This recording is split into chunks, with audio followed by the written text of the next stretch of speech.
Mr. Chairman, and thank you to all of you this morning. Very interesting.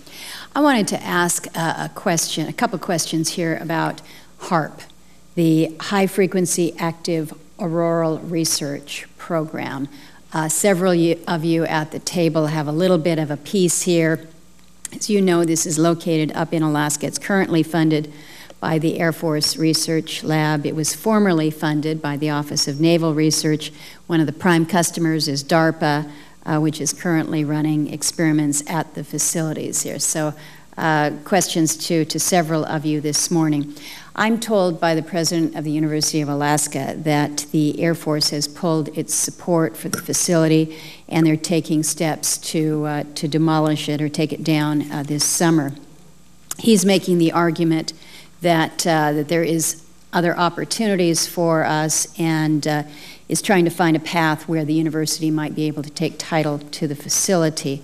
I'd like to start with you, Dr. Prabhakar. I understand that a lot of folks here on the committee probably don't understand what HAARP does. I think most Alaskans don't really know what HAARP does or why the agency is involved in it.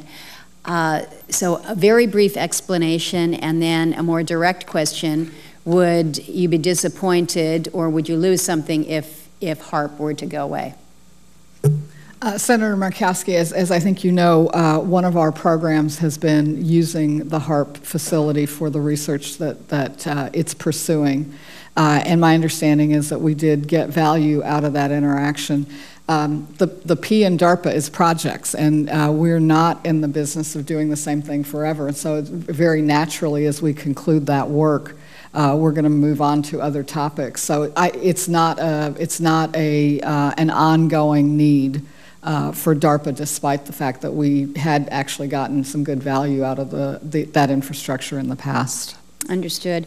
Then to Dr. Walker and Mr. Schaefer then, Dr. Walker, your agency is currently running the facility. I've mentioned that it's our understanding through the president of UAF that the plans are to move forward and demolish the facility this summer. So the question to you is that accurate? Can you explain why? And then perhaps to both you and Mr. Schaefer, is there any benefit in exploring a potential relationship with the University of Alaska to perhaps take over the HAARP?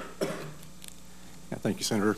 The Air Force has gotten great value out of HAARP in the past. We took over from the Navy and managed it and actually did a number of experiment campaigns up there and have finished our work that we're interested in doing up there. We've moving on to other ways of managing the ionosphere, which the HAARP was really designed to do, was to inject energy into the ionosphere to be able to actually control it.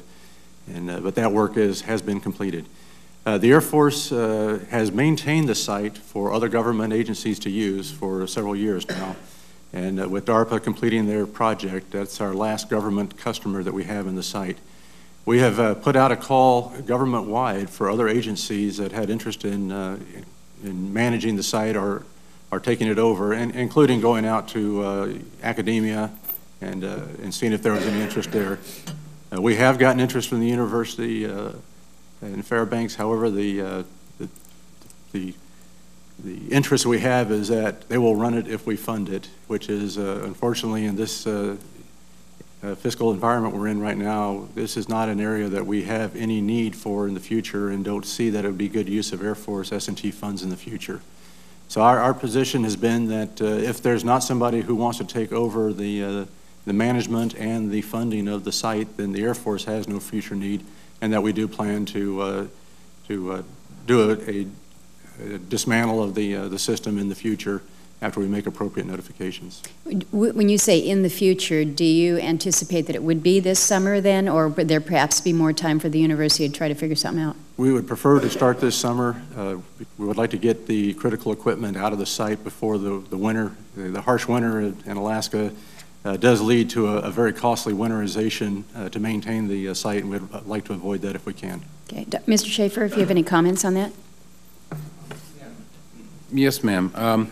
So I'm torn on this because my background is as an atmospheric scientist, and I think the facility is just a world-class facility. That said, we've worked very hard with the Air Force, with the Office of Science and Technology Policy over the last 18 to 24 months to find another sponsor for this, because it really, as you've heard the other people at the table, we, the department, have gotten the research value out that we need for the facility. We've also worked with University of Alaska Fairbanks to get some other person to pick up the long-term, just pure scientific research that HAARP offers the promise of. But with all the other issues and problems and challenges facing the department at this time, we just don't see that investment over a long-term period is where we would prioritize our investment. So we've been working with other agencies, trying to get agencies like National Science Foundation, Department of Commerce, who runs the National Ocean and Atmospheric Administration, to pick up the HAARP facility. No one else wants to step up to the bill, ma'am.